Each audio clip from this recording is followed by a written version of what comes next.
৪৭তম president হিসেবে শপথ গ্রহণের মধ্য দিয়ে মার্কিন মসনদে ফিরছেন ডোনাল্ড ট্রাম্প।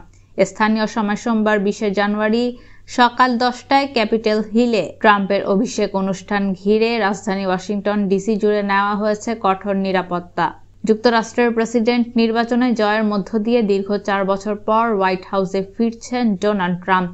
ক্ষমতা গ্রহণের পরপরই নির্বাচনী প্রতিশ্রুতি বাস্তবায়নে দ্রুত পদক্ষেপ নেবেন তিনি, এমনটাই মনে করছেন রাজনৈতিক বিশ্লেষকেরা।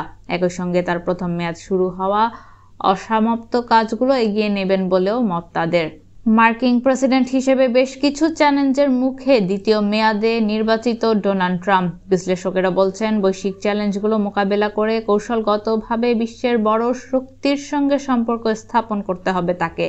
বাইডেন প্রশাসন যেমন রাশিয়া, চীন, ইরান এবং মধ্যপ্রাচ্যে নিজেদের কূটনৈতিক পদক্ষেপগুলো গ্রহণ করেছে, তেমনি এসব ক্ষেত্রে ট্রাম্পের গুরুত্বপূর্ণ সিদ্ধান্ত নিতে হবে।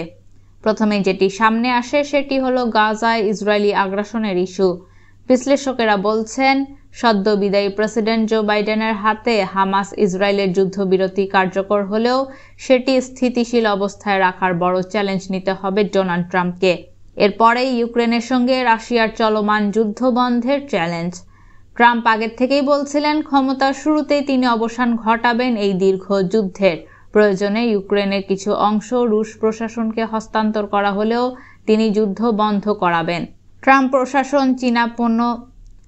অন্যদিকে ট্রাম্প প্রশাসন চীনা পণ্য আমদানিতে ৬০% পর্যন্ত শুল্ক বাড়ানোর হুঁশিয়ারি দিয়েছিলেন এবং অন্য দেশ থেকে আমদানিতে ১০ থেকে ২০% শুল্ক বাড়ানোর সম্ভাবনাও রয়েছে।